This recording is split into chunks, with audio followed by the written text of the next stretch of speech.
The European Commission on Wednesday hit Google with a record-breaking $5 billion fine for requiring Android makers to bundle Google Search and its Chrome browser on Android smartphones sold in Europe. The Commission also alleged that Google prevented phone makers from using a forked, alternative version of Android and that it made payments to certain large manufacturers and mobile network operators to avoid bundling competing apps on their phones. In addition to paying the fine, the Commission expects Google to stop these practices. In a blog post, Google CEO Sundar Pichai defended its policies, arguing, phones made by these companies are all different, but have one thing in common, the ability to run the same applications. This is possible thanks to simple rules that ensure technical compatibility, no matter what the size or shape of the device.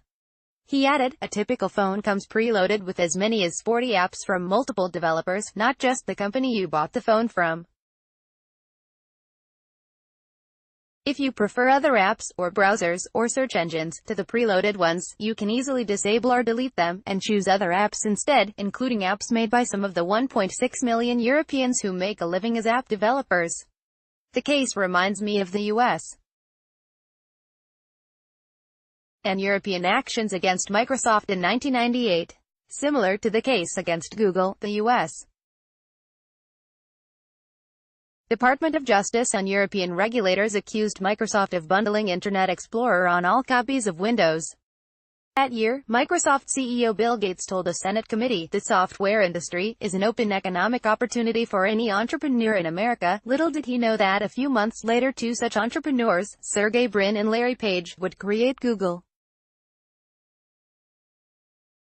And little did Brin and Page know that their company would someday be in the same position as Microsoft was back then, a dominant leader in the crosshairs of regulators and antitrust lawyers from both sides of the Atlantic.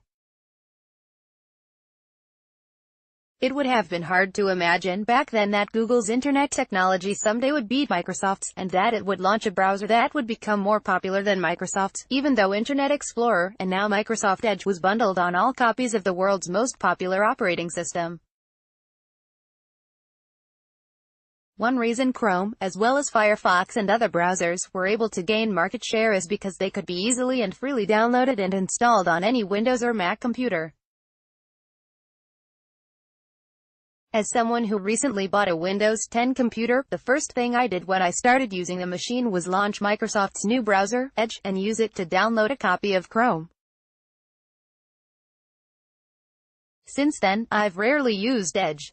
And it's even easier to download apps on smartphones. Apple, for example, bundles its own mapping program on all iPhones and no longer comes with Google Maps, but millions of iPhone users choose to download Google Maps. Likewise, anyone with an Android device is free to download other browsers, which are available for free at Google's App Store. That's right, the App Store run by Google that, like Apple, allows people to download apps from competing developers. An argument can be made that it's much easier to use a bundled app than to download a competing one.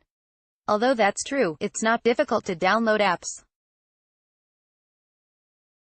20 years ago, a lot of people in the US and Europe may have been uncomfortable downloading and installing software on a PC, but in 2018, Europeans and Americans, in general, are more tech-savvy. Today's smartphone app stores also are easier to use than download sites were in 1998. I support government efforts to keep bullies under control and prevent companies from unfairly muscling out competitors. I suspect that there are some valid cases that could be brought against Google. I just don't buy the argument that Google is using its operating system prowess to prevent other app developers from competing on the Android platform. If someone comes out with software that truly works better than what Google offers, people will find out about it and start to use it, as long as Google continues to allow competitors to use its App Store. There is also the issue of fragmentation. As it is, there are lots of complaints about too much variation in the user interface among Android phone makers that get to decide what apps to offer and how users interact with the operating system. Get tech news in your inbox weekday mornings. Sign up for the free Good Morning Silicon Valley newsletter. I'm not suggesting that Google should take away manufacturers' ability to define the user experience, but as someone who has tried phones from numerous companies, I do think it's an issue. I also think it provides Apple with a competitive advantage because Apple controls the experience of iOS users. I also don't think that the fine and restrictions on Google will have much impact, even if Google loses its appeal. Although I'm sure Google isn't looking forward to writing that big check, it could easily do so without any noticeable impact on its bottom line. And, even if Google's apps were unbundled from the devices, a great many people would download and install them anyway. Perhaps the market share for Chrome and Google Search would shrink a tiny bit, but not much. Windows makes Microsoft Bing its default search engine, yet the vast majority of Windows users use Google for search. I'm pretty sure most Android users would go out of their way to use Google for search even if the phone maker bundled a different browser. Larry Magid is CEO of Connect Safely, a non-profit internet safety organization that receives support from Google and some of its competitors, including Microsoft, Twitter and Facebook.